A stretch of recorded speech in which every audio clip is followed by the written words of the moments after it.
Hello friends, बरायबाय Bodo Job Info official YouTube channel आसा खालामो गासैबो मोजां दङ। SHG members राङारि अनसुंथाइ नोंथांमोननि 10,000 फर्म फिल आप खालामनाय रिचेक खालामदो माबोरै जादों गोरोन्थि जादों नामा? जुदि नोंथांना गोरोन्थि जादोंबा रांखौ मोननाय नङा नामा? जेबो टेनसन लानांगौ गोनांथि गैया। नोंथांमोना भिडिअ नायग्रोजोब आरो हानायसेबां शेयार खालाम जाहाथे बयबो ग्रुपनि मेम्बारफ्रा बे राङारि अनसुंथाइखौ मोननो हायो। 35,000 मोनगोन टटेल नोंथांमोना बेखौ मोनो फार्स्टआव नोंथांमोना मोनगोन सेथि बोसोराव एबा देग्लाय 10,000 मोनगोन आरो बे 10,000खौ लानानै नोंथाङा जि खामानि मावनो लादों बेखौ मावोब्ला नेक्स्टआव सार्भे जानानै जुदि एप्रुभ जायोबा नोंथांमोननो होगोन बेनो जाबाय 25,000 अके 25,000 मोनगोन टटेल नोंथांमोना 35,000 राङारि अनसुंथाइ मोनगोन आरो बिनि गेजेराव नोंथांमोना हरफिननांगोन बेनो जाबाय नोंथांमोना 12,500खौहाय बेंकनो हरफिननांगोन जेराव थाइसेबो सुद आरो इन्टारेस्ट नोंथांमोना होनाङा बेखायनो जायफ्रा गोसो गुदुं नोंथांमोना बे लनखौहाय स्किमखौहाय लानो हागोन जेरै दाउ फिसिनाय अमा फिसिनाय जि मावा मानो नोंथाङा जि दंखायो बेखौनो नोंथांमोना दिन्थिनो हागोन मानोना जोंनि बर'फ्रा बयबो दाउ अमा बोरमा थाखायोस' बेखौ नोंथांमोना दिन्थिनो हागोन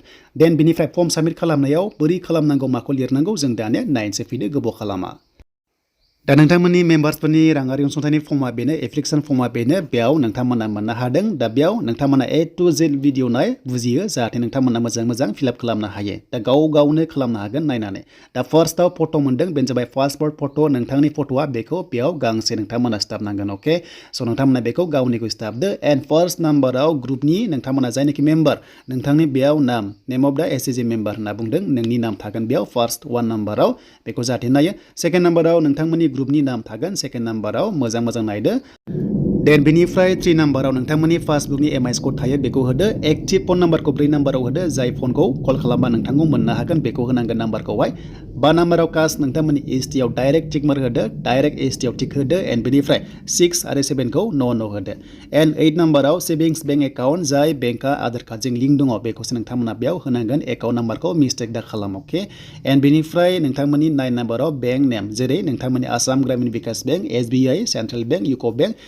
जि दङ नोंथांमोना UCO बेंकआनो जा बा गुबुन बेंकआनो जा नोंथांमोना एक्टिभखौ होनांगोन बेनिफ्राय आधार लिंक नोंथांमोना बे थानायखौ होनांगोन एन्ड 10 नाम्बाराव नोंथांमोननि ब्रान्च नेम जि ब्रान्च दङ बेखौ होबानो जाबाय बेनिफ्राय 11 नाम्बार इम्पर्टेन्ट IFSC कोडआ खायसेया चेन्ज जाबाय लेटेस्टखौ एबा गोदानखौसो होनांगोन जेरै आसाम ग्रामीण विकास बेंकना चेन्ज जादों जानांगौ बेखाय नोंथांमोना निउखौ होबानो जाबाय जेरै पान्जाब नेसनेल बेंकनि माखासे IFSC कोडजों मार्च जाबाय थ' बेखौ नोंथांमोना जाहाथे होयो एबा नोंथांमोना जाय बेंकआ एक्टिभ बेखौ डाइरेक्ट होबानो जाबाय अके एन्ड बेनिफ्राय 2 नाम्बाराव गामिखौ होदो नोंथांनि पासबुकआव जि थानाय गामि आधार कार्डआव बेखौ होबानो जाबाय 13 नाम्बाराव ग्राम पन्चायत एबा BCDC जायफ्रा BTCनि BCDCखौ होदो बेनिफ्राय आउट अफ BTCआ नोंथांमोना ग्राम पन्चायतखौ होनो हासिगोन एन्ड 14 नाम्बाराव डेभलपमेन्ट ब्लक बे नामखौ होदो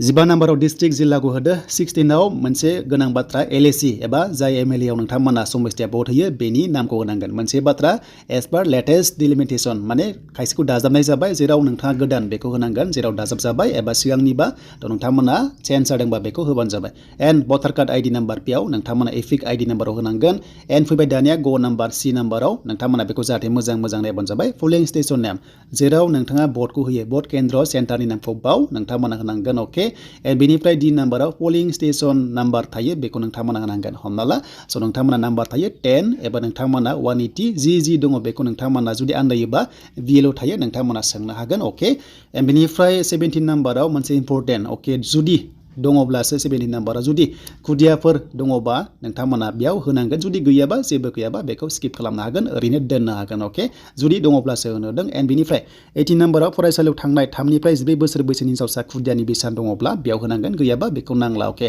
जायफ्रा गैया बेखौ नांला एन्ड 19 नाम्बाराव नोंथांमोना फरायसालियाव हिनजाव खुदियाखौ मुं थिसननाय जादों आरो जायाखै जुदि दङबासो आरोना जुदि दङबासो बाट गैस्रायाबा जेबो नांला जुदि दङबा नोंथांमोना नायनानै बेखौ होबानो जाबाय अके एन्ड बेनिफ्राय 20 नाम्बाराव स' बेनि इम्पर्टेन्टआ फट'नि सायाव अमृत बृक्ष आन्दलननि हाबाफारि समाव नोंथांमोना गायनाय दंफां फुलिया जुदि थांनानै देरदों अके देरदोंबा नोंथांमोना येस जुदि नोंथांमोना देराखैबा न' अके खायसेया थैदों जानांगौ जुदि गैयाबा B नाम्बाराव मोजाङै नायदो नोंथांमोना दिनैहाय फर्म साबमिट खालामगोनबा स' नोंथांमोना गोदान खेबनानै गांनै नोंथांमोना बेखौहाय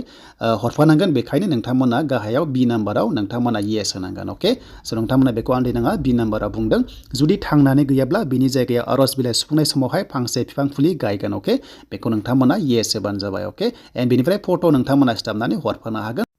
दा जोंहा फैबाय 21 नाम्बाराव नोंथांमोना मोनदों 2024 नि सिगां नोंथांमोना जुदि लोनफोर लादोंमोनब्ला जिखुनु जाया लोन लादोंमोनब्ला नोंथांमोना येस होनांगोन जुदि सुख'नो हायाखैब्लासो नाथाय सुख'नो हादोंब्ला नोंथांमोना जेबो दांनाङा थ' बिनिफ्राय लायाखैबा नोंथांमोना न' होबानो जाबाय एन्ड 22 नाम्बाराव मा फिसिगोन दाउ फिसिनाय अमा फिसिनाय बेखौ नोंथांमोना होनांसिगोन अके स' बेखौ जाहाथे मोजां नाय नोंथांमोनाहाय 22 नाम्बाराव देन बेनिफ्राय बेवहाय नोंनि नाम थाबाय एन्ड बेनिफ्राय फिसानि नाम थाबाय बा हासबेन्ड बा फादार नाम थाबाय बेनिफ्राय नोंथांमोना इंलिसावबो लिरनो हागोन बेखौ बर'जों एबा इंलिसजों जि लिरो बेनो जागोन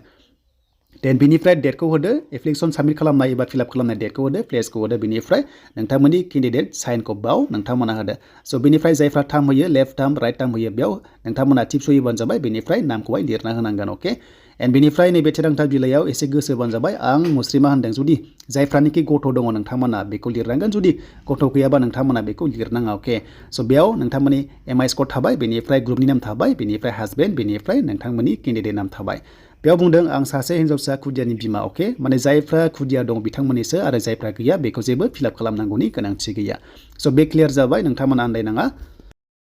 बेनिफ्राय जायफ्रा खुदिया दङ नोंथांमोना बेयाव साइनखौ होनांगोन देन बेनिफ्राय थिरांथा बिलाइ नाम्बार 2 आव नोंथांमोना नायदो बेयाव ओरैबायदि बाथ्रा बुंदों जायफ्रा जेनेरेल कास्टनि एबा ओबिसि कास्टनि बिथांमोननिसो जोंनि एसटिआ बेयाव होनाङा जायफ्रा एसटिफ्रा जोंनि बर'फ्रा गथ' दङ बेखौ जेबो दांनांला सेकेन्ड नाम्बारखौहाय आरो जायफ्रा ओबिसि जेनेरेलनि बिथांमोनासो बेयाव बिथांमोनखौहाय बुंनाय जादों डिक्लारेसनाव जोंनि एसटिआ बेयाव नाङा अके स' बेखौ नोंथांमोना आन्दायनाङा खालि जेनेरेल बेनिफ्राय ओबिसिफ्रासो बेयाव नांगोन एबा मरान मटकफ्रा बेयाव नांगोन जोंनिया बेयाव नाङा